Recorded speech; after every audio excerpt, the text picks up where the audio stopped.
A professora Simone veio de longe para vir até aqui. Eu quero convidar a professora Simone Deus para vir sentar aqui conosco.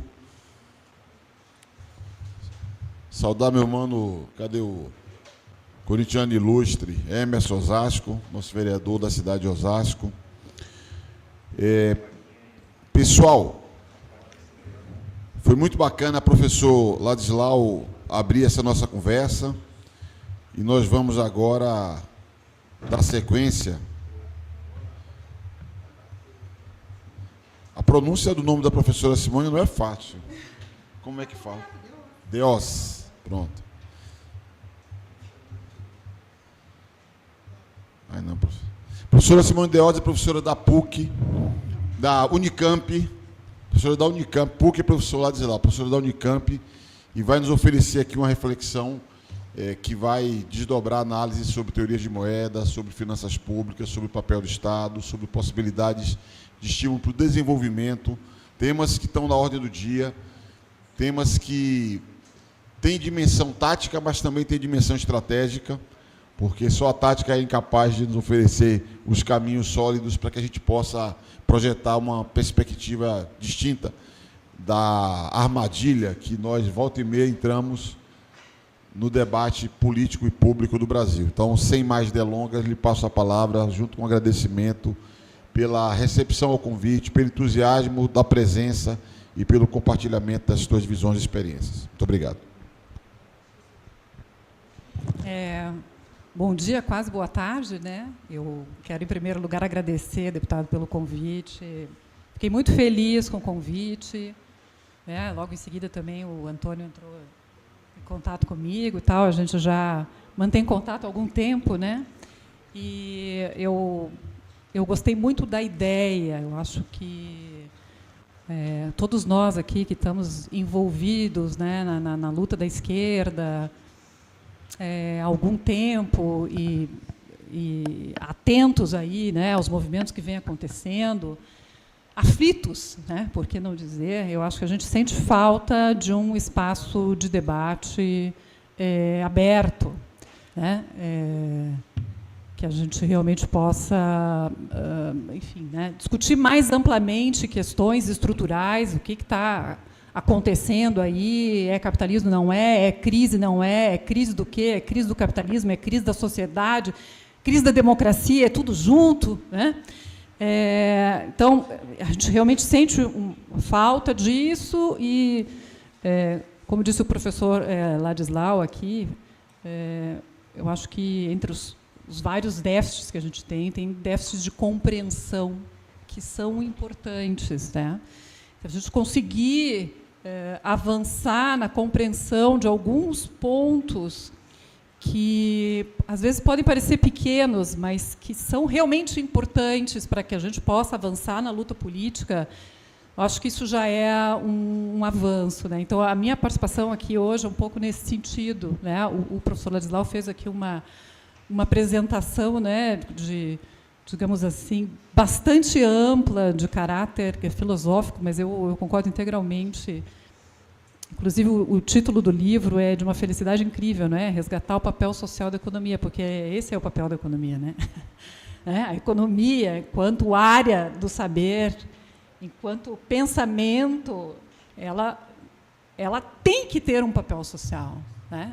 Então, essa coisa de confundir economia com finanças, que é o que se faz o tempo inteiro, né? Não, porque os economistas acham isso, tal, agora o que os economistas acham? É uma mistura de economista com mercado financeiro, com analista, na verdade, uma confusão dessas duas coisas, né?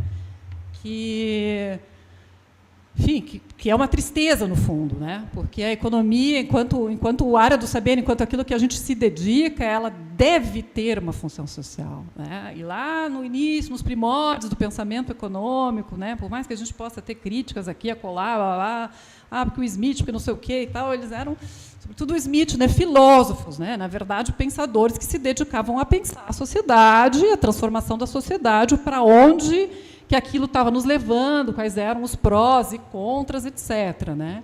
E hoje a economia virou uma coisa de uma suposta tecnicalidade, né? Que não quer explicar coisa nenhuma, né?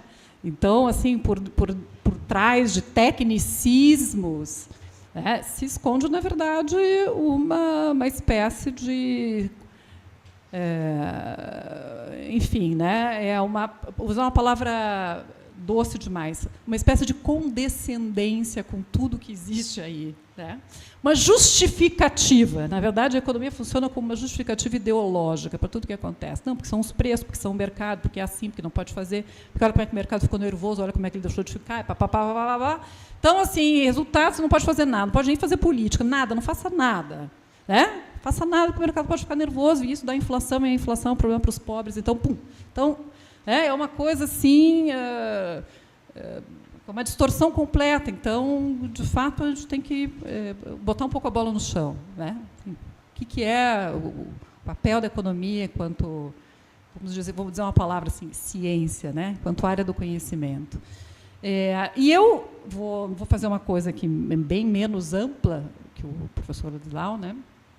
Mas ela também é pedagógica, né? No sentido de, enfim, colocar um pouquinho a minha reflexão sobre uma área mais específica da economia, que é essa área monetário-financeira, né, sobre a qual o professor Ladislau já falou também, mas vou oferecer, enfim, um olhar que, em alguns momentos, eu acho que é mais próximo do professor, talvez em outro tenha uma perspectiva um pouco distinta, mas um olhar para a gente sobre esse tema, que é um tema absolutamente fundamental, né? O professor Ladislau falou o tempo inteiro aqui, né, no controle das finanças, no controle da moeda e tal. E eu acho que isso é uma contribuição que eu eventualmente gostaria de dar aqui, né? Compartilhar com vocês algumas coisas que eu venho pensando sobre isso já há algum tempo, né? Infelizmente, tendo que escrever alguns artigos para publicar também na CAPES, né, professor, porque senão me demitem, né? Mas enfim, mas eu tenho uma compreensão de que o papel social da universidade é outro, né?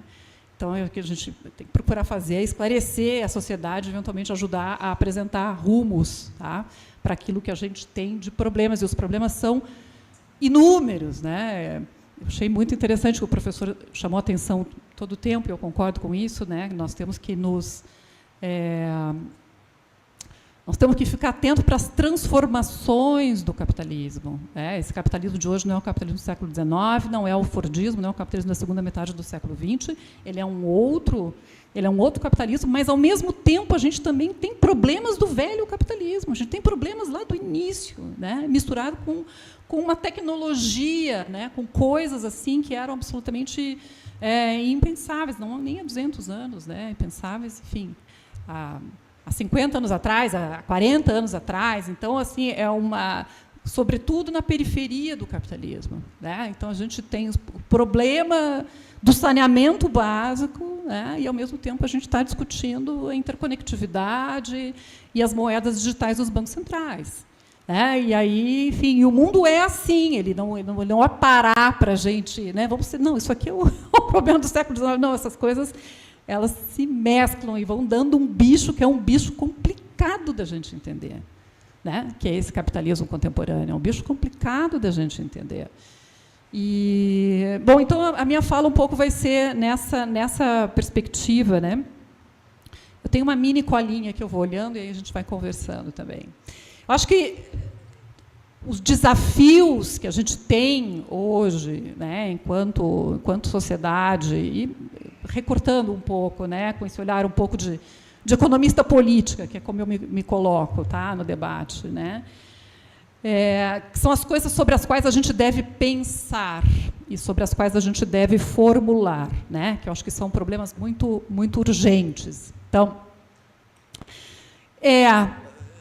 a questão de um crescimento, que eu vou colocar com um ponto de interrogação, se é que a gente deve ainda pensar em crescimento ou não, né? Mas eu vou deixar um crescimento que seja ambientalmente sustentável, né?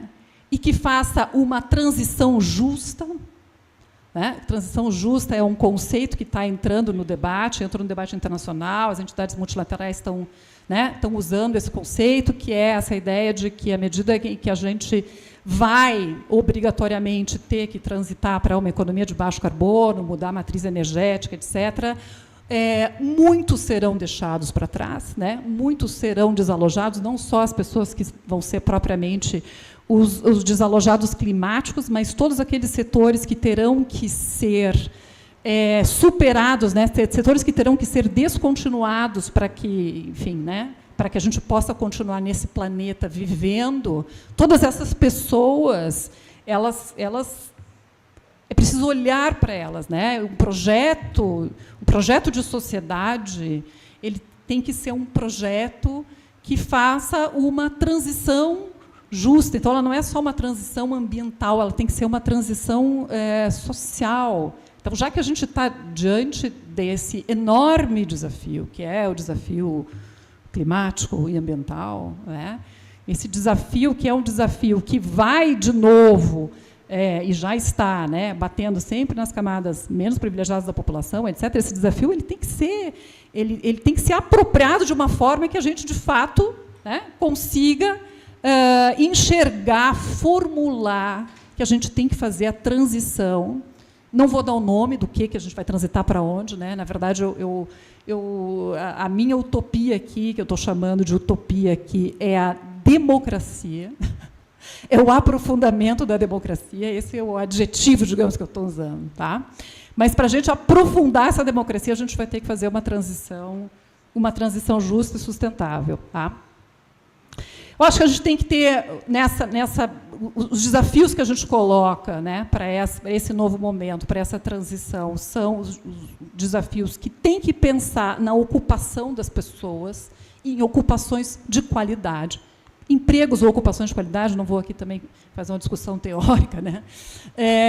Mas, enfim, o que a gente vê hoje, o pessoal que estuda mais mercado de trabalho, né? Enfim, eu sei que nós não vamos voltar para o Fordismo, que isso já acabou, o capitalismo industrial já passou, mas a precariedade com a qual convive uma parcela muito grande da população, né? Sobretudo a juventude, é uma coisa muito impressionante.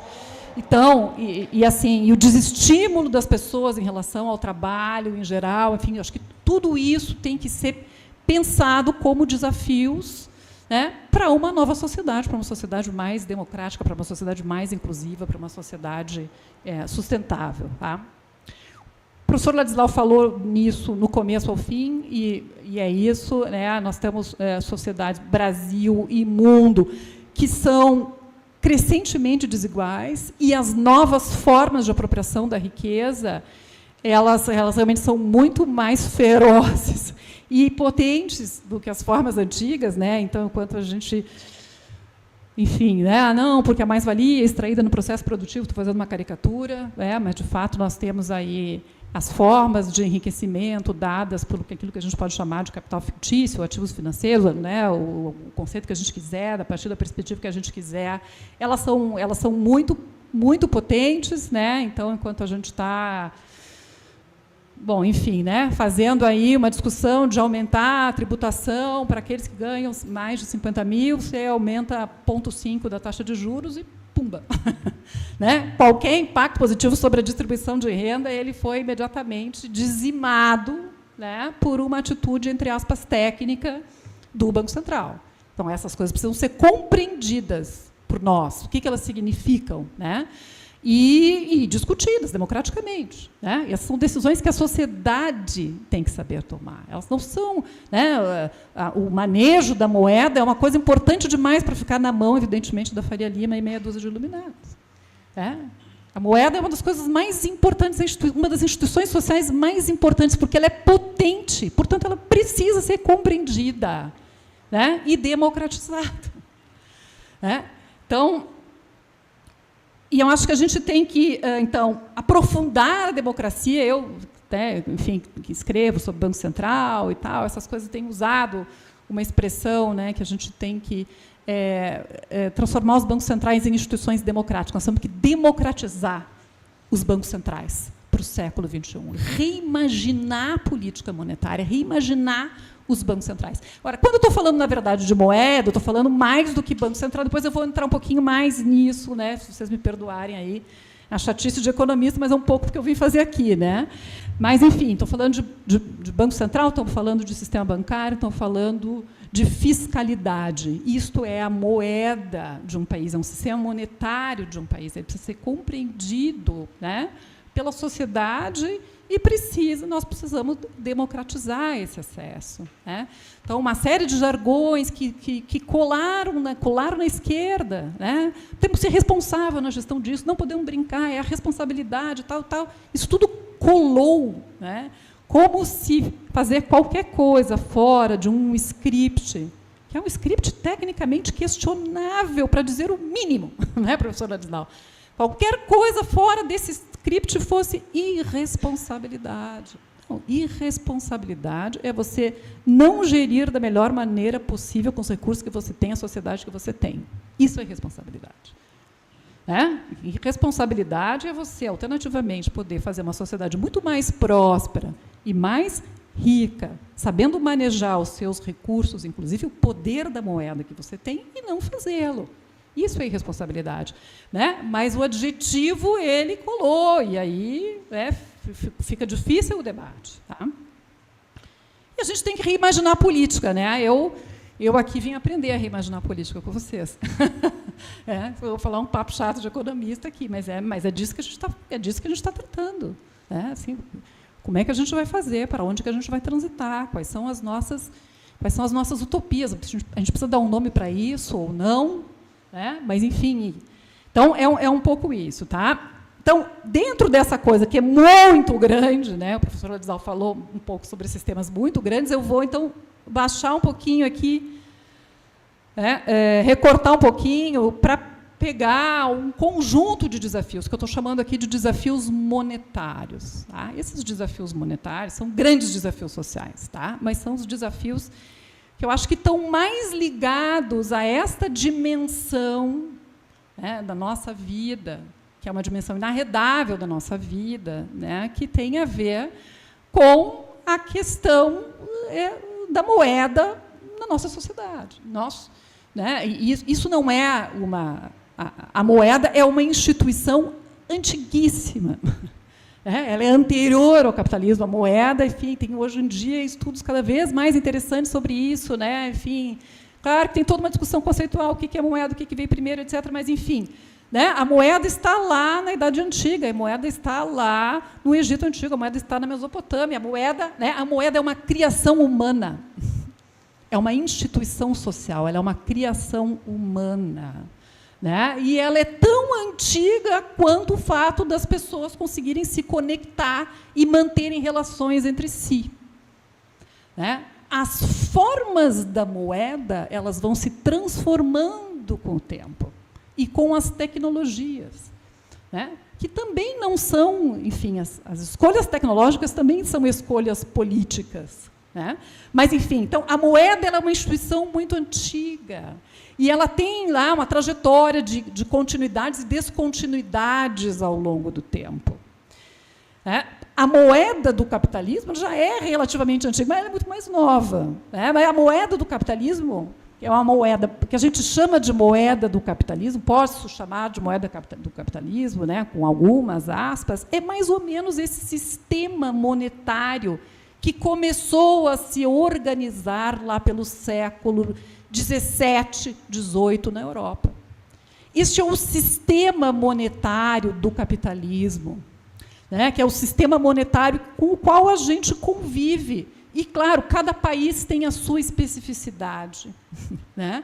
Alguns estão dando banho de bola em termos de formação dos seus sistemas monetários e financeiros. Outros ficam patinando nos seus sistemas monetários e financeiros. Mas, digamos assim, o modelo com o qual a gente convive, né, de sistema monetário, é um modelo que surgiu né, na Europa, mais ou menos nesse momento do tempo. E nós, como economistas e como sociedade, nós temos, digamos assim, desde a implantação desse modelo, que é um modelo que vai evoluindo, não no sentido positivo, mas, enfim, vai se transformando no tempo, a gente tem algumas questões que são novas e outras questões que são muito antigas e que continuam nos desafiando como sociedade, e que são problemas que a gente tem que resolver. Né? Bom, nós temos do ponto de vista da gestão da moeda, desafios, por exemplo, para resolver quanto à inflação? Eu diria que sim. Né? Nas últimas décadas, as sociedades delegaram aos seus bancos centrais o desafio ou o objetivo de gerir a inflação. Isso foi uma boa escolha? Não sei, talvez não tenha sido uma boa escolha, mas não quer dizer que a inflação não seja um problema, né, que é um problema antigo e com o qual a gente vai ter que conviver, e talvez venha a ser um problema mais importante daqui para frente, por conta das questões climáticas e ambientais. Né? Então, essa questão toda que já está acontecendo sobre o preço dos alimentos, seca, cheia, etc., isso tem um impacto inflacionário com o qual nós vamos ter que aprender a lidar de uma maneira menos tacanha, primária, né, e cruel, que é a maneira que a gente faz hoje com esse nosso regime monetário de meta de inflação. Tá? Existem problemas monetários que são problemas, né, do nosso tipo de organização monetária e financeira, que são problemas seculares, né, e que em algum momento a gente achou até que que estava resolvido, mas no início do século XXI a gente viu que não estão, que é o problema da instabilidade financeira, por exemplo, né, o problema das crises financeiras. Então, esse não é um problema resolvido também. Né, esse é um problema de organização e gestão da moeda, o problema para o qual nós precisamos estar preparados, precisamos entender do que se trata isso. Né? Como é que nós queremos organizar o nosso sistema para isso. Tá? Nós temos um problema presente, concreto, tem se debatido muito sobre isso, literatura internacional, etc., entidades multilaterais, governos e tal, como é que se vai financiar a transição energética. Esse é um problema da hora. Não, os capitais internacionais, os investidores internacionais vão financiar a transição energética e tal. Né? Serão bilhões, trilhões necessários para financiar a transição energética. Como é que as sociedades estão se organizando, precisam se organizar? O tempo, na verdade, a gente está perdendo tempo relativamente a isso. Tá? E um outro problema, que eu acho que é um problema que tem a ver bastante, eu acho que com o ponto que o professor Ladislau levantou, tá? Que é um problema, que eu acho que é um problema de democratização dos sistemas monetários, democratização da moeda, que tem muito a ver com uma transição tecnológica que a gente está fazendo hoje, que é a questão da transformação das moedas em moedas digitais, né? As chamadas CBDC, Central Bank Digital Currencies. Né? Nós estamos, no mundo, o Brasil é um dos pioneiros nisso, tá? Passando por um processo de transformação tecnológica, transformação de forma, né, da moeda, que já é basicamente eletrônica, a moeda já é eletrônica, ela já é sinal, ela já é entrada em balanços, na verdade, registros contábeis, desde sempre. Tá?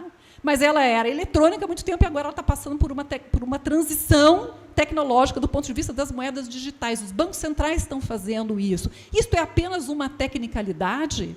Ou isso oferece algum tipo de possibilidade para ampliar a democratização da moeda? Tá?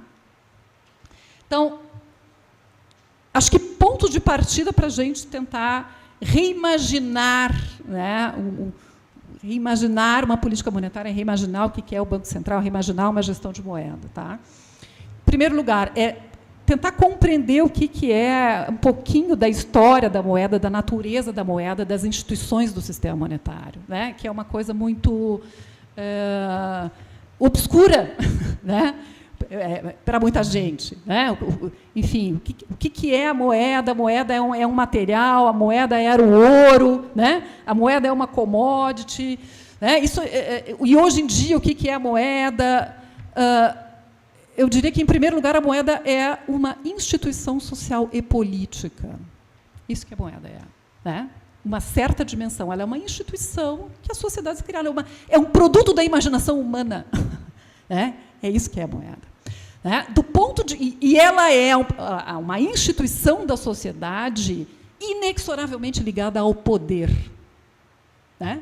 Moeda e poder, elas estão intimamente associados. Não é à toa que, na sua imensa, imensa maioria, né, com exceção de algumas poucas experiências, algumas até um pouco bizarras, nós temos que cada Estado tem a sua moeda. Né? Bom, mas ainda tem uma discussão da moeda internacional, depois a gente pode fazer se vocês quiserem, mas, enfim, moeda e poder são instituições inseparáveis. Historicamente, também, elas são instituições inseparáveis. Né? Quando estou falando em sistemas monetários, né, nós estamos falando de um sistema que tem uma certa, digamos, sofisticação legal, institucional e tecnológica, mas que compreende um Estado nacional que é emissor da sua própria moeda, quando ele gasta, quando ele faz qualquer gasto, ele gasta naquilo que ele, Estado nacional, definiu como sendo moeda, está na lei, né? E todos os tribunais, todo mundo, né? Enfim, vai ter que fazer valer contratos que são escritos nesta moeda, que é definida em lei. Né? Esta é a moeda na qual o Estado, por exemplo, vai recolher os seus impostos. Então, ele é o emissor, ele é o criador dessa moeda. Mas nos sistemas monetários que foram organizados no início do capitalismo e com o qual nós, basicamente, convivemos até hoje, tá? A emissão de moeda, que né, que tem lá em cima, no eixo, no vértice da pirâmide, Tesouro Nacional e Banco Central operando juntos, tem essa coisa de independência, pessoal. Né? Tesouro Nacional e Banco Central, eles operam coordenadamente. Tá? Então, eles estão no vértice da criação da moeda. Tá? Mas, com este vértice se articula um sistema de bancos comerciais, um sistema de bancos que é um sistema criador líquido de moeda. Tá?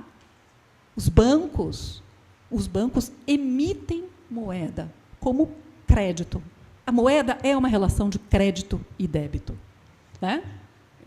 É uma relação bilateral. Então, quem detém aquele dígito, né, como direito, é o credor. O outro ela não existe fora de uma relação crédito e débito. Ela é um passivo de quem a emite e um ativo daquele que detém. Então, o sistema monetário contemporâneo em todos os países, inclusive na China, é um sistema monetário que compreende a moeda que é emitida pelo Banco Central numa articulação com o seu Tesouro Nacional e as moedas que são emitidas pelo sistema bancário. Aliás, em termos de volume, aquilo que o sistema bancário emite como crédito, mesmo um sistema bancário que dá pouco crédito como o nosso, tá? Ele emite moeda. Né? Mesmo esse sistema bancário, o volume de moeda que é produzida privadamente, é maior que o volume de moeda que é produzido pelo Estado. Isso é uma característica desse sistema, tal como ele foi montado. Alguns autores dizem é uma boa imagem. Né? O sistema bancário é uma franquia do Banco Central. Ele não existe, e ele não existe sem o Banco Central. O sistema bancário não existe operacionalmente, ele não poderia resistir. A todo dia são feitas operações, tá, de enxugamento monetário, que não é nenhum problema, não é sinal de falência, não é sinal de problema nenhum, é o modus operandi do sistema monetário. É assim que ele funciona. Ele precisa ser necessariamente assim? Não. Não. Ele pode ser transformado, eu diria até que ele deve. Tá? Mas é a forma de organização de um sistema monetário, né? Como são tipicamente os sistemas monetários capitalistas. Então, nós temos, digamos assim, uma máquina de geração de moeda que vai sendo posta, digamos assim, em movimento à medida em que a própria economia vai demandando a moeda. Então, os economistas, para usar uma linguagem horrível, mas eu vou dizer, a gente diz que a moeda é endógena ao sistema. Né? Então, assim, para desfazer um pouco o mito de que existe um total de moeda, e aí, né, você vai e aloca aquele total de moeda. Não, não existe isso. a quantidade de moeda que é gerada na economia, ela é dependente da demanda por moeda. Os sistemas monetários funcionam assim. Não quer dizer que essa quantidade é suficiente, que ela é adequada, nem mesmo que ela vá comprar aquilo que a gente gostaria que ela comprasse. Moeda é gerada para comprar máquinas, equipamentos, para comprar ativos financeiros. Moeda é gerada e destruída a todo tempo para comprar bens, serviços e ativos. Tá? Esta é a forma de organização desse sistema que foi criado por nós, socialmente. Tá? Então, eu acho que, se a gente conseguir destruir algumas ideias, que são ideias muito básicas, que foram sorrateiramente, não é tão sorrateiramente assim, mas que foram lançadas nas nossas cabeças, né, e depois reproduzidas nos livros e tal, do tipo, a moeda nasceu como uma facilitadora das trocas, né, lá no início tal, do capitalismo, quando o fulaninho produzia uma coisa, o ciclaninho produzia outra, e daí era muito difícil se encontrar, né, as duas vontades e trocar aquelas coisas diferentes. Não, não é isso. Nunca foi assim. A moeda é uma unidade de conta que serve para, desde lá do início, para mensurar as dívidas. Economias são sistemas de dívidas, e isto não é um problema. Economias são sistemas de dívida, e isto não é um problema, é assim que funciona. Desde que essa economia seja uma economia dinâmica, capaz de fazer frente às dívidas, que são geradas. Moeda é dívida, pessoal. Só para ficar assim, moeda é dívida. Rigorosamente, moeda que o Banco Central emite é uma dívida do Banco Central, é um passivo do Banco Central. Aquilo que nós temos na nossa conta bancária é uma dívida do nosso banco contra nós. É assim que está registrado no balanço. Para nós, ela é um ativo. Para o emissor, ela é um passivo. Então, é a configuração do sistema. Não é que tinha um montinho de ouro e depois os bancos foram desmaterializando assim. Não, é uma outra lógica. E essa história, que é supostamente uma história facilitadora, é uma história mistificadora. Porque é uma história que, por exemplo, esconde o papel do Estado e do poder desde o início na moeda. Quando você vê, não, porque a moeda é um facilitador das trocas. Então, assim, Adam Smith, tem uma propensão natural às trocas, e aí todo mundo troca, e aí depois inventa o dinheiro que é para facilitar a troca. Não, não, não.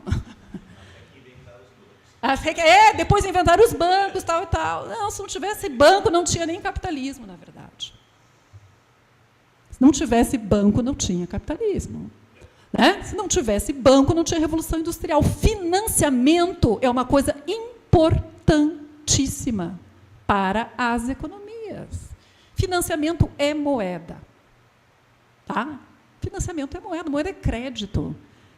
Moeda, tal como nós, digamos assim, temos hoje, emitida pelos bancos centrais, emitida pelos bancos comerciais, moeda é crédito, é financiamento. Sem isto, não existe um sistema minimamente, e é minimamente mesmo. Então, é preciso compreender esse tipo de coisa, para que a gente não se deixe enrolar pelas histórias de o dinheiro terminou, o dinheiro não sei o quê. Não existe isso não existe. O que existe são autorizações legais, políticas, legislativas, que as sociedades escolhem, definem, em algum momento, fazer, por inúmeras razões. Digamos assim, tem razões de ordem técnica e razões de ordem política para as escolhas que são feitas.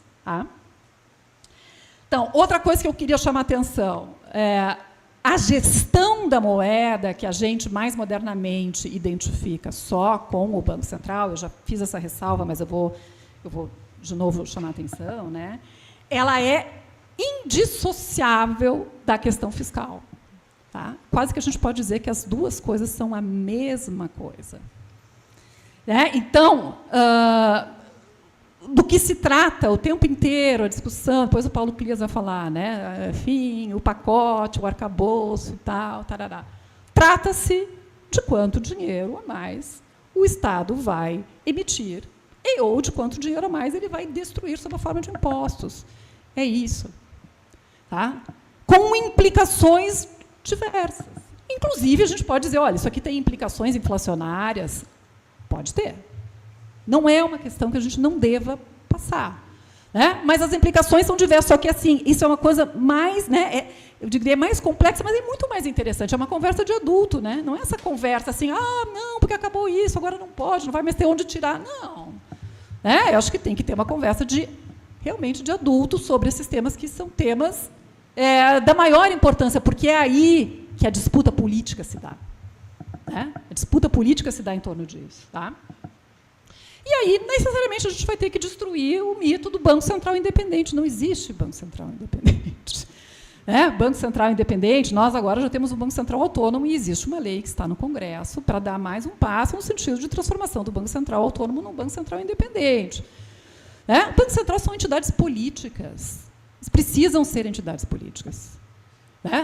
Bancos centrais, eles são absolutamente necessários para todo dia fazer a gestão do sistema monetário, sem o qual nós não conseguiríamos fazer os pagamentos mais básicos, quaisquer que fossem. Eles organizam isso. Eles, junto com os tesouros nacionais, fazem a gestão da dívida pública, que é a base de todo o nosso sistema de crédito. Então, este Banco Central, ele é atravessado de interesses. Sempre foi. Bancos centrais nasceram assim, tensos entre o mercado e o Estado. Eles têm esta característica, de uma instituição que está neste lugar, digamos assim, tá? Entre o Estado e o mercado. Então, já falei, os sistemas monetários modernos, então, esses sistemas que a gente, de alguma maneira, conhece, porque todo mundo aqui já ouviu falar do Banco Central, na verdade, toda hora, todo mundo vai num banco, todo mundo reclama, enfim, que não tem isso, que não tem aquilo, falta de dinheiro, não sei o quê. Este tipo de sistema bancário, então, é um sistema, vamos chamar assim, é um sistema do capitalismo, é um sistema mais ou menos desse jeito, é um sistema que nasceu lá na Inglaterra no século XVII, os primeiros bancos centrais, Banco Central da Suécia, Banco Central da Inglaterra. E estes sistemas, eles nascem, esse sistema de bancos e bancos centrais, ele nasce também com a função de financiamento dos tesouros. Portanto, essa questão de separar o que é financiamento do tesouro, o que é financiamento monetário e tal, isso também é uma balela. Porque essas coisas são coisas, nós podemos separar, digamos assim, contabilmente, tá? Mas essas coisas são coisas muito próximas. Grande parte dos bancos centrais, como o próprio Banco Central inglês, ele foi criado para ser o financiador exclusivo do Tesouro e tirar da mão dos bancos que financiavam o Tesouro a taxas de juros mais altas este direito de fazê-lo. Tá? Essa é, por exemplo, uma história de um tipo de banco central. Tá? Neste nosso sistema monetário, então, dívida pública, emissão de moeda, Banco Central, eles estão juntos. Então, eu sei que tem uma questão assim, em alguns setores, uma espécie de demonização dessa coisa da dívida pública e tal. E aí eu queria fazer, do meu ponto de vista, a gente precisa separar um pouco as coisas. O que existe no Brasil hoje, que é uma coisa absoluta, hoje não, há décadas, que é uma coisa escandalosa, é essa definição de taxa de juros, que é uma coisa realmente que está sempre batendo recordes. Esse é um ranking que a gente está sempre muito bem, as mais altas taxas de juros do mundo, infelizmente. E, de fato, isto gera uma apropriação de riqueza por uma parcela da população, que é uma parcela que é rica, que tem títulos públicos. Parcela que tem títulos públicos são famílias ricas, famílias abastadas, que têm participação em fundos, etc. Então, o nível da dívida pública, da taxa de juros, realmente é extorsivo. Mas esse sistema é um sistema que funciona em todos os países como um sistema de criação de moeda.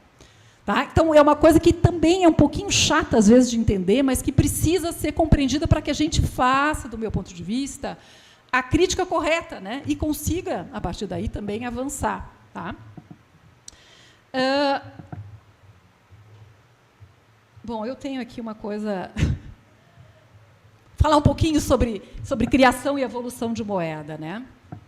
Então, o que a gente teve lá no século XVII e século XVIII, nós tivemos, então, criação dos primeiros bancos centrais, criação dos sistemas de dívida pública, e a criação daquilo que a gente pode chamar de um sistema em duas camadas de criação de moeda, tá? Que é esse sistema de criação de moeda que compreende bancos e bancos centrais. Tá? Então, este sistema é um sistema que deveria, eu diria, né? A criação de moeda ela deveria ser um serviço público. Né? É um serviço público. Mas, da forma como ele foi organizado, ele é um serviço que é, ao mesmo tempo, público e privado. É uma franquia do Banco Central com o sistema de bancos comerciais. É uma forma de organização. Tá? Isso é uma construção social. Esta forma de organização, funcionamento dos bancos, etc., se isso é inflacionário não, isso gerou discussões, controvérsias, economistas, século XIX, século XX, como é que regula o sistema monetário? Essa é uma grande questão que a gente tem que colocar para nós. Como é que a gente regula esse sistema monetário?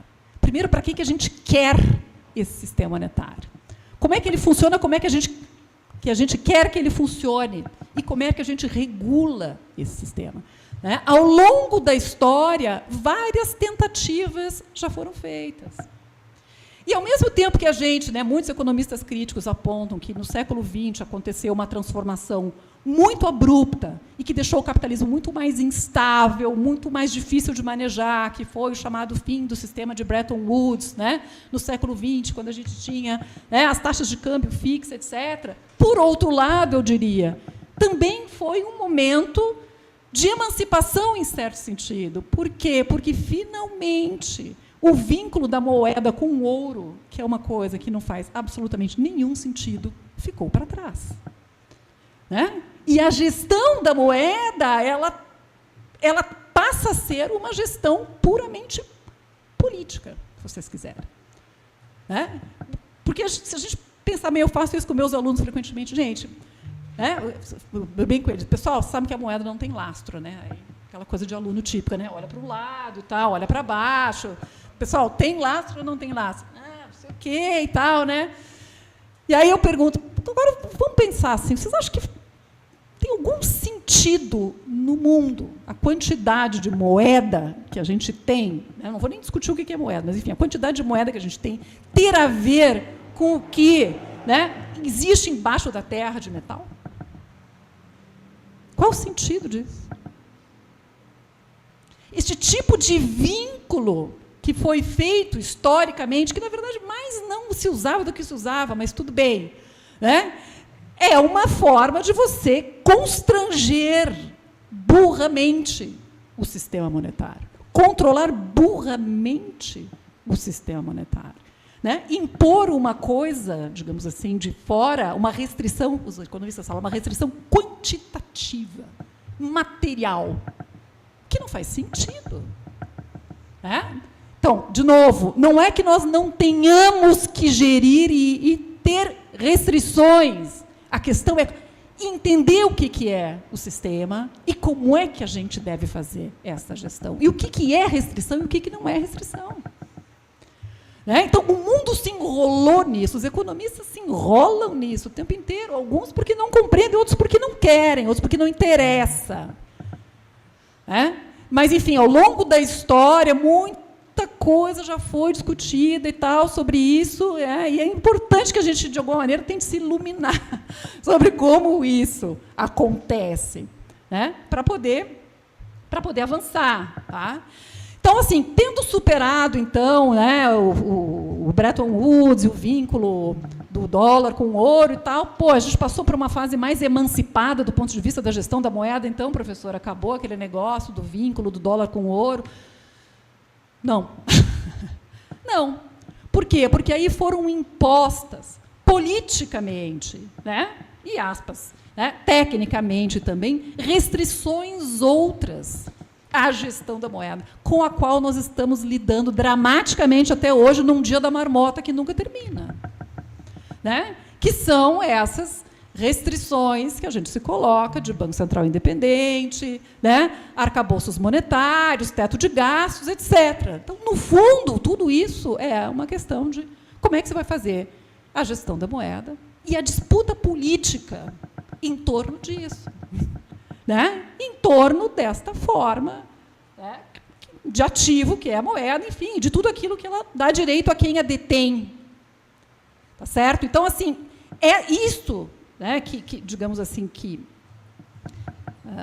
passa dia e noite, todo o tempo, né, no noticiário e tal, tarará, tarará, é como se fosse uma eterna, não renovada, apenas com números diferentes, um número da lei diferente e tal, discussão sobre esse mesmo ponto, que é a gestão monetária. Ah, professora, mas a economia se resume a isso? Claro que não, obviamente não. O professor Ladislau falou coisas importantíssimas aqui, né? Infraestrutura, educação, tarará, tarará, tarará. Eu estou destacando um elemento, né, e inclusive destacando que esta questão de nós termos um sistema monetário e financeiro funcional é absolutamente fundamental. Absolutamente fundamental. E para que isso aconteça, a gente tem que entender como é que ele funciona. Não demonizar. Podemos demonizar as partes demonizáveis, né? Mas temos que entender como é que ele funciona, para poder transformar esse sistema, né, numa coisa que seja mais funcional para nós. Tá? Então, o que eu acho que a gente tem, né, nesse nosso mundo aqui mais contemporâneo, tá? A gente, falando de Brasil, sobretudo, a gente tem uma inflação mais baixa e controlada, né? Pessoas aqui da minha geração, pessoas um pouco mais jovens. Pessoal da minha geração, quando a gente fala disso, já bate naquela coisa, né? Porque a gente viveu lá, né, a instabilidade, os anos 90 e tal. Então, essa questão da inflação, de fato, ela é uma questão sensível no Brasil, né? E a gente tem uma inflação muito mais baixa do que aquela inflação que a gente teve, que não quer dizer que a gente tenha, no regime de metas de inflação, um bom sistema de gestão da inflação.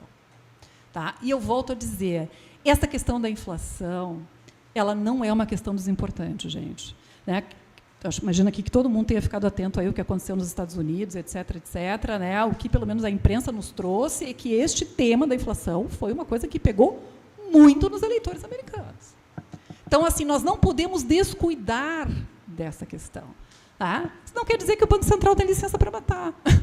É uma coisa diferente. Tá? Mas esse continua sendo um tema importante que a gente tem que entender e discutir. Tá? Acho que problemas, né?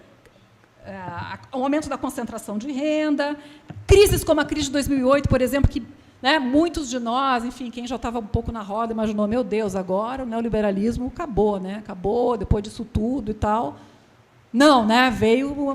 Na verdade, houve um aprofundamento de toda esta coisa neoliberal após a crise de 2008, de uma maneira muito avassaladora. Né? Muito, muito, muito avassaladora. O que a gente tem? A gente tem democracias em crise, um grande problema. Né? Pô, a moeda tem a ver com isso, professora? Sim, acho que tem.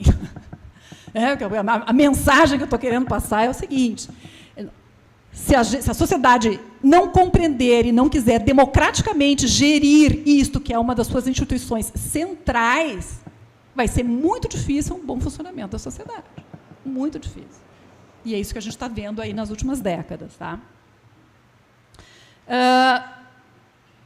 O que eu acho que a gente tem que a gente pode ter como agendas, né, nessa pequena faixa aí que eu estou discutindo, como agenda para o século XXI. Uma moeda digital do Banco Central como uma moeda pública. Então, eu vou tentar explicar um pouquinho o que é isso. Tá? Eu mencionei antes.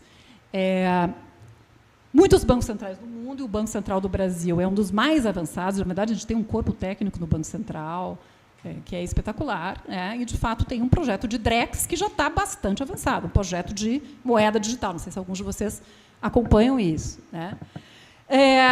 Bom, mas isso... por que o Banco Central e a maior parte dos bancos centrais dizem que eles estão implementando um projeto do tipo DREX? Porque esse é um projeto que vai gerar muita eficiência no sistema monetário.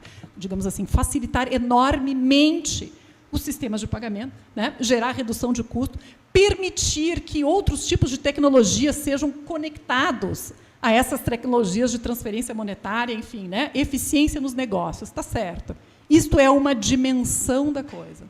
Agora, a outra dimensão é, hoje, com este tipo de tecnologia que nós temos, seria possível transformar o acesso à moeda num acesso totalmente público. O que eu quero dizer?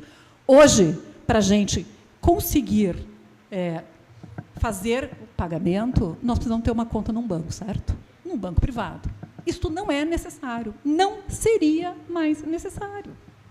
Né? Com a tecnologia disponível, com a tecnologia blockchain, códigos abertos, etc., isto não seria necessário. Os bancos centrais podem fazer isso, mas não querem. Né? Então, vocês imaginam o tipo de deslocamento político que uma coisa como essa produziria? Uma coisa de enormes proporções. Né? Uma coisa como essa, transformar o acesso à moeda num acesso público, teria um impacto absolutamente enorme. Pergunto, por que a sociedade nem discutiu isso? Não foi pautado, porque as pessoas não entendem, segundo, porque não interessa.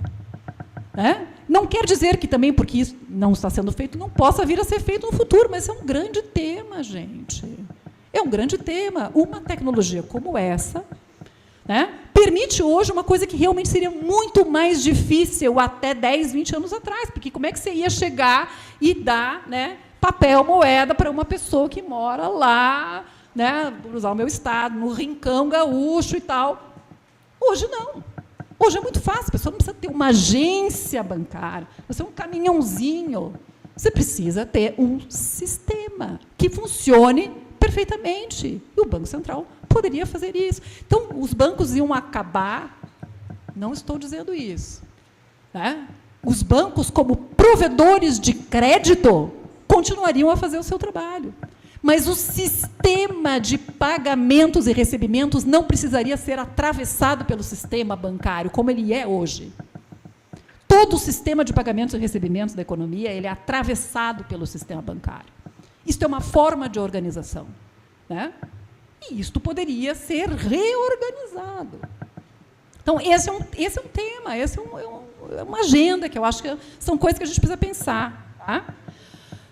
Enfim, outras coisas talvez menos revolucionárias. Né? Esta política de taxa de juros que o nosso Banco Central pratica, taxas de juros oscilantes e altas, ela é extremamente nefasta sob diversos pontos de vista. Primeiro, o seu impacto sobre a inflação é muitíssimo discutível. Tá? Existem trocentos artigos na CAPES, A, AAA, B, né? Discutindo, enfim, qual é o impacto inflacionário do regime de metas. As conclusões são muito pobres. Por outro lado, a gente sabe que a capacidade de concentração de renda e de riqueza que uma taxa de juros, como a gente pratica no Brasil, tem, é brutal. Enfim, isto é Bolsa Família para rico. É simplesmente isso. Simplesmente isso, que é feito com essa taxa de juros. Tá? Bom, mas e aí vai fazer o que com a inflação, professora? Vai usar a cabeça, né? As pessoas, uma coisa que eu estava comentando antes, que foi sequestrada da cabeça dos economistas, foi sequestrada da gente, foi a imaginação. Nossa imaginação foi sequestrada. Né? Então, os modelos econômicos, essas ideias prontas, então veio com essa coisa de não, quem cuida disso é o Banco Central independente. Não é assim, historicamente não foi assim. Outros modelos de gestão, de inflação, que necessariamente têm que coordenar várias dimensões do governo, podem ser usados e devem ser usados com impactos sociais muito menos nefastos. Né? Isso tem que estar na agenda, gente. Tá? E a gente tem que organizar o nosso sistema de financiamento para uma transição justa nessa sociedade. Né? Porque esse dinheiro não virá dos investidores internacionais. Portanto, nós, Brasil, né, o professor Adislau mencionou aí o sistema financeiro chinês, eu estudo um pouco o sistema financeiro chinês, realmente é uma coisa... É fascinante. Né? Assim, porque é fascinante a história da China, enfim, é fascinante por vários motivos, mas é fascinante porque, num intervalo muito curto de tempo, você fez uma montagem. Né? Desde, enfim, uma coisa que era só um banco central, e aí passou, criou bancos de desenvolvimento, depois criou alguns bancos locais, mas é um sistema bancário basicamente conduzido pelo Estado, é um sistema bancário onde o capital estatal domina, né? E é um sistema bancário que ganha dinheiro. Hoje, os bancos chineses são os maiores bancos do mundo. Os maiores bancos do mundo são chineses. Entre os 5 maiores bancos do mundo, 4 bancos são chineses. Tá? Ganha dinheiro, né? Oferecendo crédito para o modelo de crescimento chinês. Né? Nós ainda temos um sistema de bancos públicos que, né, a duras penas, ainda está aí. E que bom que ele está aí. Então, a gente, rapidamente, eu sei que o BNDES, né, já é um outro BNDES e tal, mas, enfim, se é com isso que a gente vai lutar, a gente tem que lutar imediatamente com isso para a gente conseguir avançar nessa questão da transição energética, da transição justa, etc. Bom, eu não vou mais aborrecer vocês aqui com esse meu assunto de moeda, eu poderia continuar falando, mas, enfim, acho que era só um pouco esse recado aí que eu tinha para dar e depois a gente continua a conversa. Obrigada. Boa, professora. Vamos fazer uma rodada aqui de falas, perguntas, intervenções, observações, sugestões. Tua oportunidade agora, claro. Na sequência, ótimo. Obrigado, professora, muito inspiradora, muitas reflexões sobre... O diabo é como que a gente desblinda esse Banco Central blindado, né, mano? Obrigado pelos esclarecimentos. Eu não sou nem economista, eu fugi da PUC, fui fazer teatro, cinema, virei produtor e depois, hoje em dia, eu me considero um produtor de cidadania, trabalhando com empreendimentos populares nas periferias. Sou presidente de uma entidade latino-americana de micro e pequenos empreendedores, com esta opção de considerar que falar de micros, pequenos e médios, mas falar antes até do empreendedor informal, para começar a olhar lá embaixo. Este cidadão, o pequeno empreendedor urbano, ele hoje é um cidadão de segunda classe. A gente pode comparar o Pronamp com o Pronaf. O Pronamp foi uma luta muito grande do nosso campo e, quando foi lançado, virou a cloroquina das micro e pequenas empresas que o Estado mandou fechar e endividou, numa taxa de juros que era de 1% ao ano e que foi explodindo e muitos negócios não se recuperaram.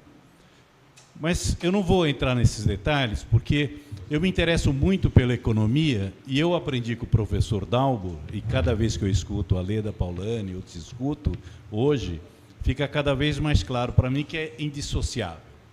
Para mim, política é fazer escolha de aonde pôr o dinheiro. É uma coisa assim, se eu tivesse que ser o mais simples, sem ser simplista ou sendo, é aonde eu vou colocar o recurso.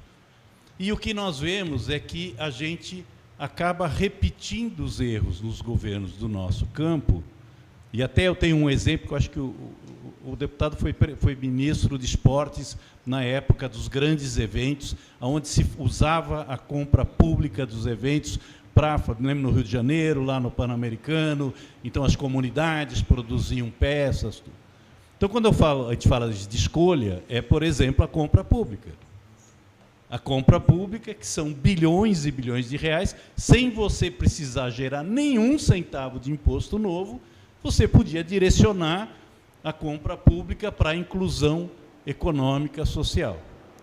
E aí, você, quando olha os programas que são lançados com grande estardalhaço pelo BNDES, de crédito para micro e pequenos, é assim, até eu acho que eu sou mais odiado que o companheiro que falou ali primeiro, porque nós que fizemos parte do conselhão nos governos anteriores, para esse governo, ninguém do grupo do NAP, da Fundação Perseu Abramo, que trabalhou no programa de governo de micro e pequenas empresas, foi chamado para participar do conselhão. Só as entidades de ultradireita, inclusive as do Paraná, que estão lá. Então, as pessoas estão escutando quem? Quando fala das dores e dos caminhos. E aí o BNDES vai dar uma resposta e fala assim, nós vamos lançar um crédito de 100 milhões, 100 milhões é nada, para atender 20 milhões de CNPJs. E aí esse dinheiro necessariamente passa pelo sistema bancário. Eu, que sou ignorante, eu fico agora nesse conflito, assim, mas por quê? Para quê?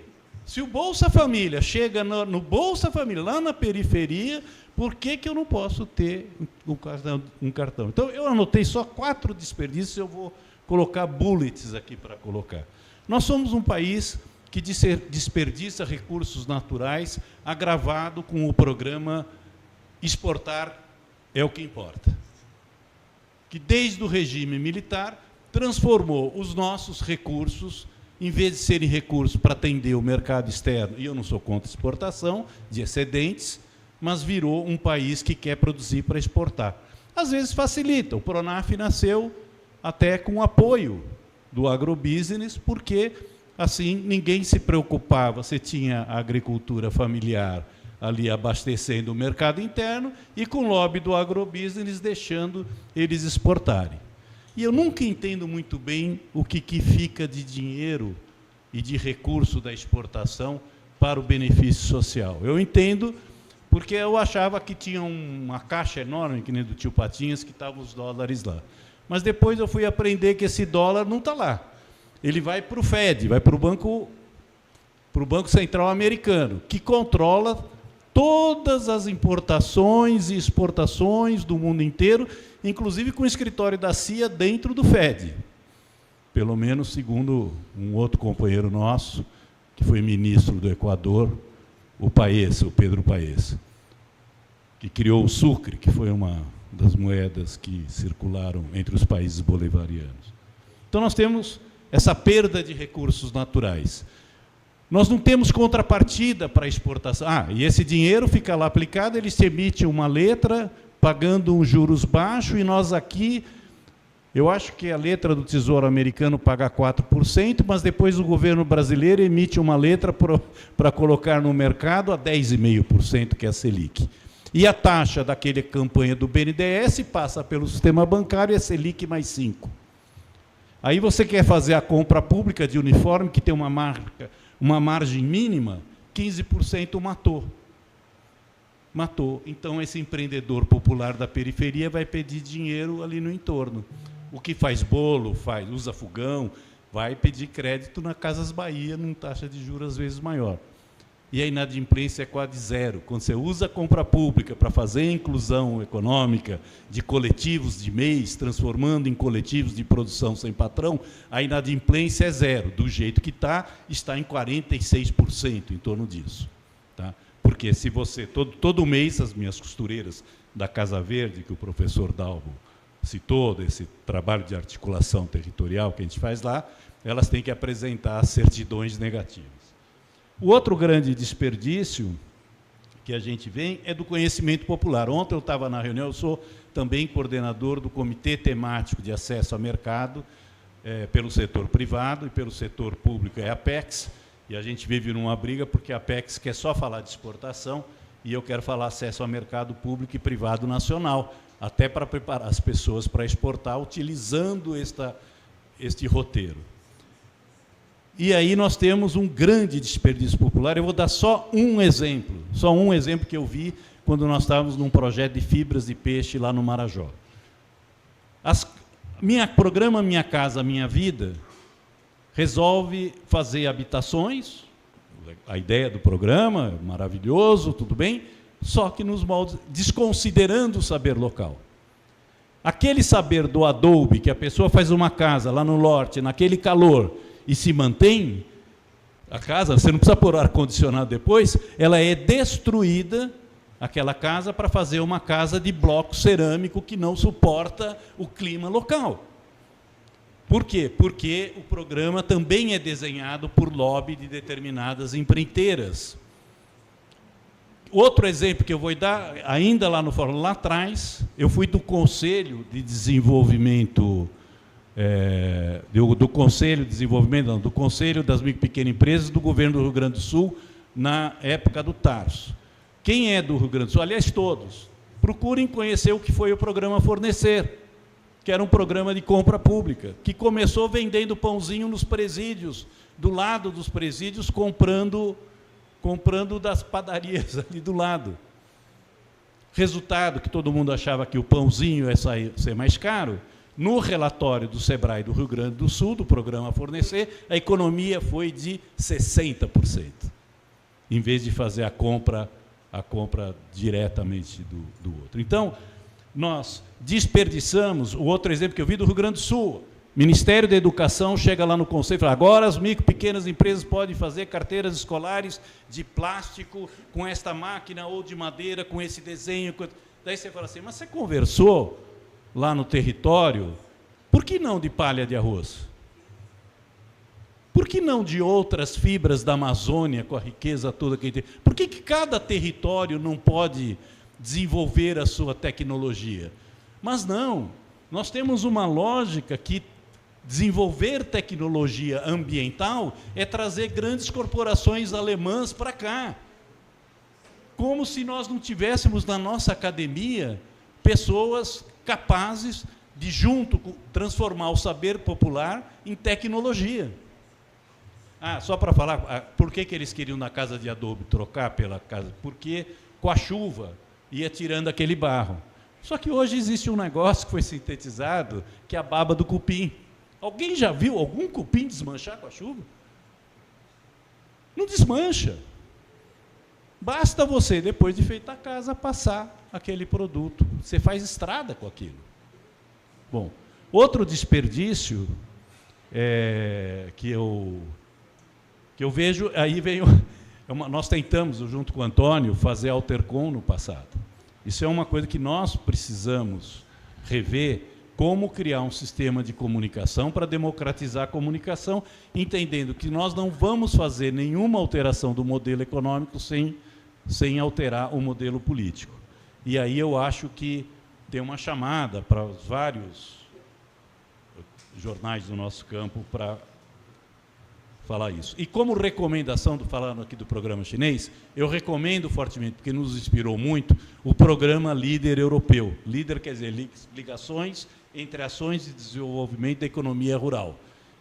E como é que esse programa, que hoje tem 180 bilhões de euros, não é empréstimo, não é financiamento, é investimento da Europa na recuperação dos pequenos municípios, como é que esse dinheiro chega e como é que ele volta. Então, fica aqui uma recomendação, e eu espero que, a partir de agora, a gente consiga, depois, aprofundar cada um desses temas, tendo em mente que não dá para mudar o modelo econômico sem uma mudança do modelo político. Boa. Obrigado.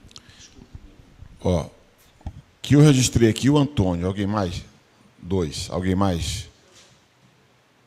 3, 4. Não. Você tinha falado, pedido para o segundo. Eu não guardei teu nome. Flávio. Professora, a senhora admite nós fazermos uma volta? Flávio, Antônio, Paulo. Não, é que eu estou acostumado com a delicadeza gaúcha, que também que facilita. Vamos só combinar então aqui para a gente ter uma noção como é que a gente faz. Flávio, Antônio, Paulo, Clair, Paulo, 2. Fechamos? Fechamos, certo? Flávio é o próximo. O quê? Giovanni é o que vai finalizar. A professora falou na intervenção dela sobre a falácia, né, da taxa de juros da política monetária como forma eficiente de combate à inflação. Estou respondendo aqui ao Moacir de Souza José, que pediu para ela falar sobre isso. Na minha percepção, ela já falou, mas fica à vontade para comentar algo mais. Flávio, por favor. Depois, Antônio. Vai ser autogestionado, que eu não anotei os nomes, então a minha memória é Flávio, depois Antônio. Só queria pegar uma carona, assim, meio de tabela, na sua fala, que eu achei interessante. É um assunto que me interessa pessoalmente, não sei se interessa a todo mundo, mas a questão você mencionou duas coisas interessantes. Uma, a questão do crescimento econômico, você deixou em aberto. E a outra é a relação entre essa questão e a questão do Banco Central, do fato de a parte fiscal estar diretamente relacionada com a moeda, Então, a minha pergunta é assim, me parece que o plano do ministro da Fazenda, do Haddad, ontem, ele meio que embutiu uma taxa de crescimento de 2,5% em 6 anos. Eu estou dizendo isso porque o aumento do salário mínimo ficou em 2,5%, então eu estou imaginando que o Haddad está pensando num crescimento da ordem de 2,5%. Certo? Isso está ligado com a questão fiscal, evidentemente. Quer dizer, se você... A minha pergunta é, para simplificar, se o crescimento for da ordem de 2,5%, quanto tempo nós vamos levar para trazer essa taxa de juros para um patamar mais razoável? Tipo, os Estados Unidos levaram uns 4 anos para fazer isso, né? Não se preocupando tanto com a inflação quanto normalmente se preocupa. Então, a minha pergunta é só isso. Antônio, depois da Clay, já decidi aqui a alternativa. Rapidinho, Simone. Acho que foi super inspiradora a sua fala, e a gente precisa, inclusive, de tempo para digerir todas as consequências. Mas eu queria perguntar 2 questões político-pragmáticas relacionadas a ela. Primeiro, o mito de que não há dinheiro, o mito de que o Estado precisa fazer a reforma tributária para depois fazer a reconstrução nacional, para depois realizar todas as políticas públicas que se debatem. Segundo, o mito de que o Estado vai quebrar financeiramente, de que se a dívida crescer muito, se a dívida pública crescer muito, num determinado momento os aplicadores vão parar de financiar o Estado e ele vai entrar em colapso. Eu queria que você nos comentasse isso. E também a relação entre criação de moeda pelo Estado e concentração ou distribuição de riqueza, que eu acho que às vezes é pouco debatida. Se o Estado emite moeda para universalizar o saneamento, para limpar os rios urbanos, para fazer a transição energética, para criar os postos de trabalho dignos necessários para isso, é evidente que ele está distribuindo riqueza, porque ele está mobilizando, a partir do dinheiro, uma parte da riqueza nacional, do trabalho e dos recursos para fazer coisas que são para o comum. Só que, se ele faz essa mesma coisa, emitir dinheiro para pagar juros, não se fala que ele está também concentrando riqueza, porque o dinheiro que ele produz para passar para os rentistas é o mesmo dinheiro que compra um computador, que compra uma casa, que compra uma empresa pública. Queria que você comentasse um pouquinho isso. Boa. Clay, depois o Paulo, Clios, depois o Paulo, depois o Giovanni.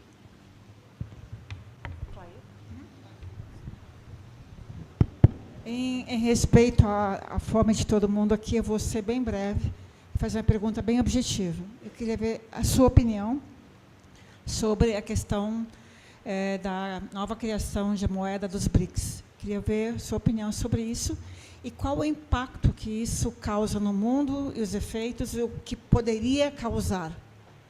Só isso. Obrigado, Clay. Paulo, Clios. Bom, então, eu acho que a fala da Simone abriu, né, um universo de questões, e essa questão da utopia que você colocou, eu acho que é muito importante. Estava brincando com o Antônio, que fiquei com inveja, né, da primeira e da segunda apresentação, falando, né, essas aberturas, eu vou ter que falar sobre, né, o pacote das maldades do Haddad. Mas, enfim, a questão é uma pergunta muito concreta. Quer dizer, essa questão da moeda digital, como você colocou, quer dizer, eu acho que, no limite, ela abriria a possibilidade, você me corrija se eu estou errado, da inexistência do sistema bancário da forma como ele existe hoje. Né? Quer dizer, é como se a gente voltasse um pouco à origem dos bancos, né? Quer dizer, nas cidades-estado da Itália, Veneza, etc., onde banco era quem emprestava recurso para quem precisava de empréstimo para determinadas operações. Quer dizer, no limite, o que poderia acontecer? Quer dizer, cada um de nós, individualmente, cada uma das empresas, poderia ter a sua conta, entre aspas, bancária, junto ao Banco Central, né? A gente faria os nossos sistemas de compensação, vamos dizer, de haveres e passivos, tá certo? Em relação ao banco, sem precisar de um Bradesco, do Itaú, ou mesmo do Banco do Brasil, ou de uma Caixa Econômica Federal. Né? Quer dizer, existe possibilidade ou exemplos, etc., no mundo em que essa utopia esteja mais próxima da gente? Essa que é a minha questão. Boa, Paulo. Paulo.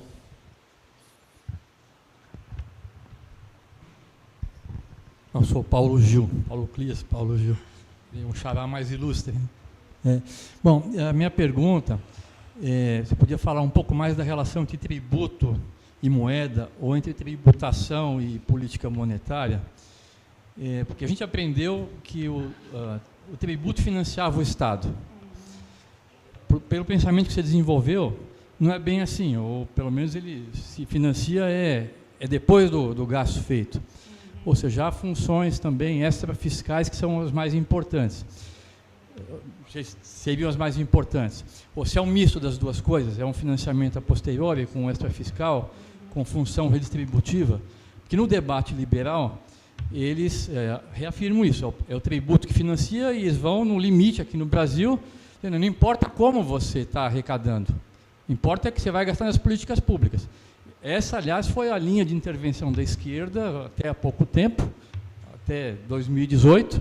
Vamos arrecadar que depois a gente vai. Então, por isso que eu acho que tem uma dimensão importante para explorar aí. Giovanni. Com muita humildade e rapidamente, eu sou cientista social de formação e reprovei 3 vezes na cadeira de estatística, o que me fez ter certeza que fiz bem em não ir para ciências econômicas. Então, tive dificuldade de acompanhar assim, parte da exposição, apesar de interessantíssima. Dos 3 desafios que tu colocas, a transição justa, a questão da moeda digital, esse tema da inflação, para mim, é muito importante, porque ele tem uma repercussão pública, no debate público e na disputa política, muito importante. Então, gostaria de poder ouvir um pouco mais para tentar assimilar sobre quando tu falas dos modelos alternativos do combate à inflação. Acho que é uma questão muito importante no desdobramento político aqui desse debate. Obrigado. Obrigado, Giovanni. Então, acho que agora dá para você concluir rapidamente. São questões tão simples. Questões tão simples. Alguém, eu não registrei, que pediu a palavra? Tá ligado? Tá, né? Rapidamente, então. Vamos lá, Sérgio. Muitos pontos interessantes aqui, né? Acho que você começou falando que o Brasil desperdiça recursos naturais. Sim. A gente desperdiça recursos naturais, a gente desperdiça recursos humanos. Tá?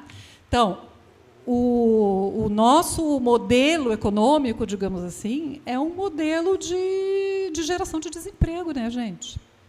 O que o Banco Central faz para supostamente estabilizar a economia é aumentar o desemprego ou diminuir o desemprego. Isso é a sofisticação a que os economistas conseguiram chegar no século XXI. Né? O desemprego para supostamente ancorar a estabilidade. Então, é isso, a gente é uma sociedade que desperdiça recursos naturais e desperdiça recursos humanos e desperdiça tecnologias. Tá?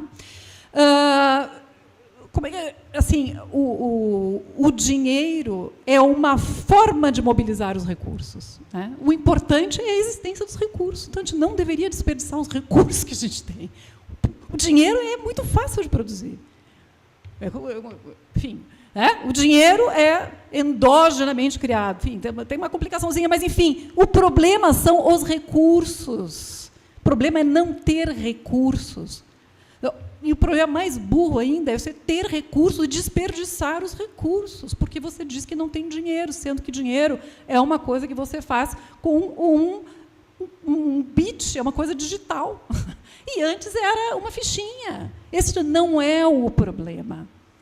Tá? Então, bom, mas tudo bem, professor, você está num nível de abstração e tal, mas e aí, concretamente? Não, concretamente, você deveria dar acesso a empresas e microempreendedores, né, a recursos, ou recursos a custo zero, recurso direto do financiamento do orçamento público, ou recursos a uma taxa de juros compatível, que não é a nossa.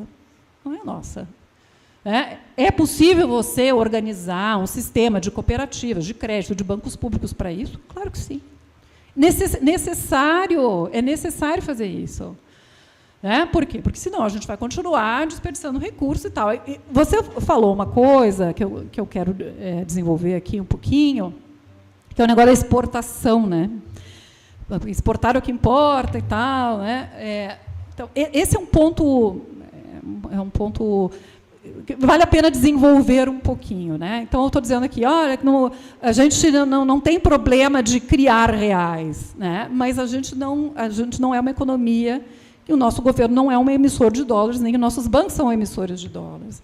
Então, num certo sentido, a discussão é mais complexa, mas porque nos interessa aqui, eu vou dizer, a exportação, o comportamento da nossa balança comercial é importante porque a nossa situação externa, né, do ponto de vista dos fluxos de dólares que a gente gasta e que a gente arrecada, ela é importante para o bom funcionamento do país, para que a gente possa importar,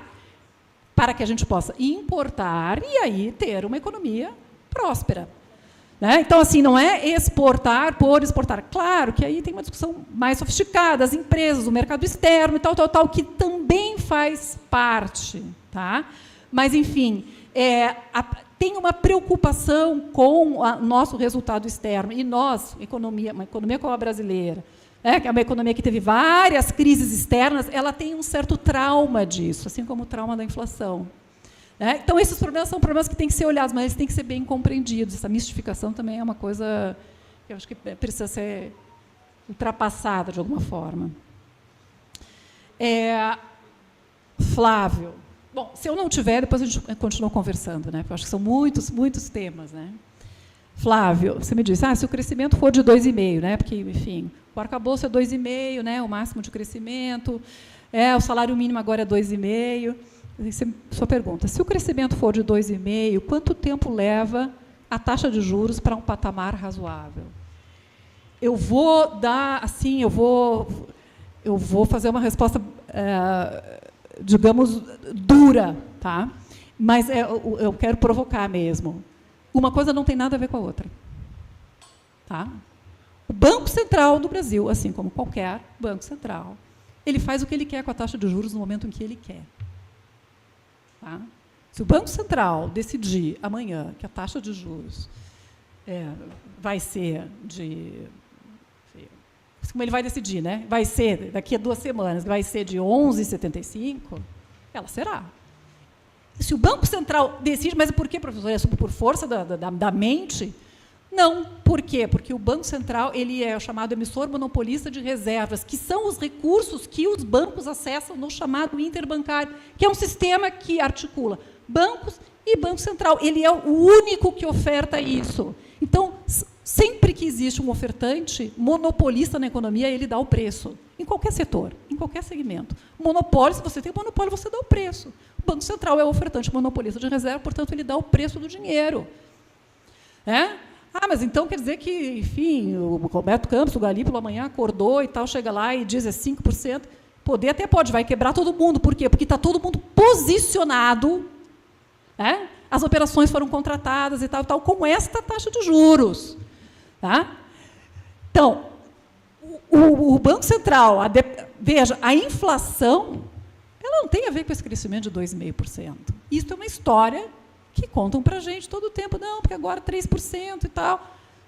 É uma discussão mais complexa do que isso. Inflação não é sempre a mesma inflação. Inflação não é porque o governo está gastando demais. O governo está gastando demais, gera inflação. Não. Inflação é um fenômeno complexo, multideterminado, em que diferentes momentos do tempo ele aparece com diferentes características. Então, quanto tempo vai levar para o Banco Central? Eu não sei, mas eu quero chamar a atenção o seguinte, a decisão de política monetária do Banco Central é uma decisão, até certo ponto, independente. E não é só do Banco Central do Brasil, é de todos os bancos centrais. Você falou, porque os Estados Unidos demorou muito tempo. Poderia ter demorado menos, dependendo do comportamento do Federal Open Market Committee. Os bancos centrais eles têm capacidade de definir a taxa de juros de curto prazo. Taxa de juros de curto prazo, tem as teorias dos economistas que ficam contando historinha, tipo a historinha do escambo. Depende do volume de poupança. Não depende de nada. Não tem nada a ver com isso. Não depende da quantidade de poupança do país, não é porque a gente poupa muito ou poupa pouco. Não tem nada que ver, é uma decisão do Banco Central que vai levar em consideração variáveis que ele compreende no seu modelo, que são variáveis importantes para tomar aquela decisão. Né? O comportamento do câmbio, eventualmente o comportamento da inflação, o chamado hiato do produto, enfim, aquilo que está lá no modelo do Banco Central. Mas ele tem capacidade de colocar a taxa de juros onde ele quiser. Então ele pode ser maluco, não deve. Por quê? De novo, porque nós estamos numa trajetória de crescimento da taxa de juros. As operações de crédito que são contratadas, todas elas no país, elas são contratadas hoje, tendo em perspectiva que a taxa de juros que está em vigor é de 11,25 e provavelmente vai subir. Portanto, todas as operações de financiamento que estão sendo montadas e as posições, elas estão montadas nisso. Se o Banco Central resolve, né, meter o louco, vamos dizer assim, você vai ter quebras no sistema. Isso é uma barbeiragem, o Banco Central não pode fazer isso. Mas, se ele quiser, organizadamente, começar uma trajetória de queda da taxa de juros, ele organiza isso e faz. E faz, porque ele tem esse poder. Ele é o único que tem esse poder, na verdade. Tá? Antônio, né, o mito de que não há dinheiro. Sim, né? Bom, a pandemia foi um exemplo muito ilustrativo disso, né? O que não há, enfim, dinheiro, como eu falei, não existe no cofrinho, né? Não tem no cofrinho uma quantidade de dinheiro e tal. O que a gente chama de base monetária da economia é emitida pelo governo quando ele gasta. Professor, mas só quando ele gasta sem arrecadar? Não. Sempre que o governo gasta, ele cria moeda. Toda vez, mesmo que tenha trilhões lá registrados no banco, na conta única, tá? Tem 200 bilhões de impostos. E o governo amanheceu o dia e ele vai comprar carteira escolar. Então, ele não está emitindo, professor, não, ele está emitindo. Toda vez que o governo gasta, isso é uma operação técnica, ela cria moeda. Tá? E toda vez que ele arrecada, ele destrói moeda. Ela é o contrário. Ela é a mecânica, que é um pouco a tua pergunta. Né? Ela é o contrário. Então, assim, o dinheiro não pré-existe. Ele vai sendo criado. Então, quer dizer que ele pode ser criado a rodo, professor. Então, você é maluco.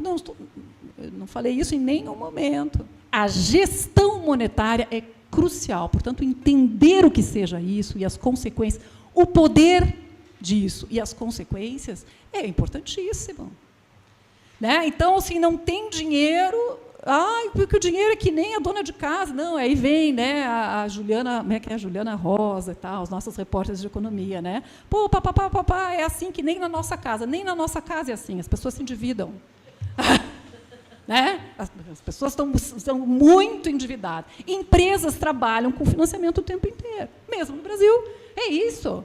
Economia é uma economia de dívida, gente. Né? Moeda é dívida que paga juro zero. Título de dívida pública é dívida que paga, né, o juro, depender do país, do título, etc. É isso. Né? Então, assim, superar para a escola nessa coisa, mas isso não é um problema nosso, é um problema de como essa pedagogia foi se desenvolvendo. Discurso ideológico infantilizante, né? Que captura muita gente. Tá? Então, assim, não vai quebrar, né? Não quebrou até agora. Então, é todo dia aquele pessoal, meu Deus, agora vai quebrar, a trajetória está ficando insustentável, vai quebrar. Não vai quebrar. Né? Não vai quebrar, o Japão não quebrou, não sei o quê, mas aí é insustentável matematicamente. Se alguém quiser, depois eu discuto isso, mas, enfim, não vai quebrar. Agora, as pessoas têm que entender uma coisa, que se fala popularmente, né, assim, um pouco até grosseiramente, mas, enfim, mas o país quebrou nos anos 80, Simone, você esqueceu? Então, uma coisa é uma crise de dívida externa, outra coisa é a dívida interna. São coisas diferentes e muita gente mistura. Uns porque realmente não sabem, não entendem, outros porque eu acho que é porque querem mesmo fazer a mistura, que é para complicar. Então, de fato, como eu falei, nosso Banco Central não emite dólar, o nosso governo, quando gasta, não emite dólar, ele emite real, ele cria real. Então, a questão externa é uma questão que merece atenção, Mas nós estamos muito longe de crise externa também. Então, os problemas são outros. Nós temos que saber quais são e quais não são os problemas para poder agir, né, com consequência. Tá? Antônio, quando o Estado, claro, a política fiscal, enfim, tem uma aluninha minha também terminando graduação, que está fazendo um trabalhinho sobre isso, né, impactos distributivos da política fiscal. Claro, o gasto, o governo, toda vez que ele gasta, ele emite moeda e tal, mas existem milhares de tipos de gasto diferentes. Né? O governo gasta comprando muitas e muitas e muitas coisas. Esses gastos, eles têm impactos distintos de vários pontos de vista, inclusive distributivos. O gasto social ele é extremamente redistributivo. O gasto previdenciário é extremamente redistributivo. Por isso que essa medida do salário mínimo, né, é uma medida regressiva, extremamente regressiva. Né?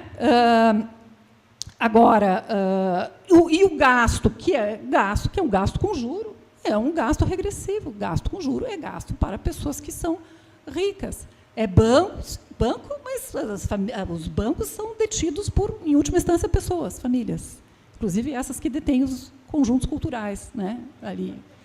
São detentores de ativos, títulos públicos entre eles, e outros tantos remunerados de acordo com as taxas de juros vigentes, etc. etc. Tá? Clair, essa é uma pergunta boa, né? Eu vou ser breve, tá? Eu acho muito importante essas medidas. Tá? Eu acho que a gente vive, do ponto de vista geopolítico, um momento muito interessante. Né? Essa coisa da guerra da Ucrânia, as sanções contra a Rússia, e, é claro, isso pega a China num estágio de desenvolvimento e tal, né, e faz um tipo de aliança geopolítica internacional, mas, enfim, isto coloca o dólar numa posição que a gente não via, a gente não viu, né? Eu não vi, pelo menos. Né? E isso vai abrindo um espaço, porque eu acho que eu comecei a minha fala dizendo, moeda é política, né? Então, se a gente tem uma reconfiguração do ponto de vista da política externa, né, essa questão da dominância monetária internacional, ela também é recolocada. Né? E o professor Ladislau está falando, você vai ocupando esses espaços. Evidentemente, a China está ocupando esses espaços. E esse tipo de iniciativa, né, como uma iniciativa dos BRICS, ou de fortalecer as transações em moeda local, mas são iniciativas pequenas, mas são importantes. Né? E não é à toa que o Trump e a equipe do Trump estão super de olho nisso, e já disseram que vão retalhar. Quem começar a fazer comércio em moeda local e tal. Por quê? Porque ele tem perfeita consciência da importância que é você continuar endividando o mundo na sua própria moeda e fazer a sua própria moeda necessária, porque isso é poder. Né? Então, é uma coisa que eu acho politicamente muito importante, uma coisa que não deveria ser desperdiçada. Paulo. Moeda digital e sistemas bancários. Né? Sim, eu acho que realmente isso poderia, né, a implementação das moedas digitais num formato em que todo cidadão, se ele quiser, né, ele pode ter sua conta no Banco Central direto. Né? Então, porque hoje, só quem tem conta no Banco Central são os bancos. Né? O formato do sistema é assim, nós temos conta nos bancos, os bancos têm contas no Banco Central. E o sistema de criação de moeda ele vai, né, vai injetando e drenando. É assim. Com esta tecnologia, né, já que nós não precisamos ter uma agênciazinha em cada lugar, tarará, tarará, seria possível. Isso tira os bancos da jogada, de um grande pedaço da jogada, sim. Porque, como eu falei, né, hoje você não faz nenhuma transação com moeda que não use o sistema bancário. O sistema de pagamentos ele é atravessado pelo sistema bancário. Né? Nós não fazemos pagamentos e recebimentos nessa economia, são trilhões de operações a todo momento, sem que o sistema bancário esteja mobilizado. É tudo por sistema de compensação entre os bancos e o Banco Central. Isso poderia ser bypassado, e aí os bancos iam desaparecer do formato que eles existem, sim. Né? Isso está sendo... Olha, o que eu ouvi falar é que na Europa, pelo menos, se discute isso. Por exemplo, o nosso amigo grego lá, o Varoufakis, ele fala... Exatamente. A proposta do Varoufakis é uma proposta nesse sentido. Né? Que é uma proposta revolucionária, uma proposta transformadora, mas é uma proposta, digamos assim, tecnologicamente possível, e que é uma proposta que deveria estar sendo discutida politicamente, e que não é pautada, e que é super importante. Né? Paulo, relação entre tributo e moeda. Né? Bom, no meu entendimento, acho que eu já toquei nisso aqui. O tributo ele é necessário para que a moeda exista. Né? Mas é uma coisa lógica, assim, né? Para que você possa, porque o discurso é, não, você precisa do meu dinheiro, né? O governo precisa arrecadar o nosso dinheiro para depois gastar. Sim, mas quem é que vai botar o dinheiro ali primeiro, né, para o governo arrecadar? Onde é que nasceu esse dinheiro que o governo vai arrecadar? Né? Então, o dinheiro, primeiro, ele tem que ser criado, emitido, ele tem que existir para depois ele ser arrecadado. Como é que vai ser arrecadado uma coisa que não existe? Então, o dinheiro, primeiro, ele é injetado, né, na configuração do sistema monetário, e depois ele é destruído. Então, o sistema tributário ele é obsoleto, pensando assim, do ponto de vista da arrecadação, ele é obsoleto, mas ele tem outras tantas funções importantes na economia. A função redistributiva, por exemplo, é importantíssima. É uma função do sistema tributário. Né? A função de você subsidiar determinados setores, incentivar os setores mais ou menos, são todas funções importantíssimas do sistema tributário. E o sistema tributário ele é garantidor da moeda em última instância. Né? Podemos dizer que a moeda é um crédito tributário. É uma outra forma de pensar. Tá? Giovanni, inflação, né? Acho que eu toquei um pouquinho nesse assunto, eu concordo muito com você. A inflação não é um tema acabado, ele é um tema importante. Né? E muito dessa coisa que se diz, porque vocês são malucos, não sei o quê, né? Irresponsáveis, o tema da inflação. O tema da inflação, como eu falei, ela é um fenômeno multidimensional. A inflação não é sempre a mesma. Tá? Essa história de que a inflação é decorrente do excesso de gastos do governo é irmãzinha da história do Adam Smith, que diz que o dinheiro surgiu do escambo e tal. Né? Então, assim, tem um excesso de dinheiro, né? Então, essa é a imagem. Tem dinheiro em excesso, a economia é a mesma, tá? Os produtos são o mesmo, daí se tem dinheiro em excesso, você joga naquela economia, como é que esse problema se resolve? Os preços sobem. Então, esse é o raciocínio básico. Tá? Então, eu diria, se a situação for essa, você tiver um excesso de dinheiro e a quantidade de produtos e serviços for dada e for a mesma, e tiver no limite da ocupação, isto vai acontecer. Mas isso é apenas uma única possibilidade. Em geral, a economia não está funcionando com todos os recursos ocupados. Então, um excesso de dinheiro, na verdade, faria com que as pessoas que estão desempregadas, né, os recursos que estão ociosos, eles fossem, na verdade, levados para a produção. E tem momentos em que você não tem excesso de dinheiro e você tem inflação. Aliás, isso acontece o tempo inteiro. Então, a cada vez que você tem uma quebra de safra, você tem uma seca, você tem não sei o quê, os preços dos alimentos sobem. O que isso tem a ver com excesso de demanda? É o preço dos alimentos. O preço do petróleo sobe internacionalmente por conta das crises, geopolítica e tal. O que isso tem a ver com excesso de demanda? Como é que nós vamos gerenciar isso sempre? Gerando mais desemprego? Isso é uma forma socialmente inteligente, moralmente correta de fazer isso? Eu acho que são coisas que a gente tem que pensar, né? Não sei se eu devo ter deixado muita coisa de fora, né, mas a gente pode continuar conversando depois. Muito bem, obrigado, professora.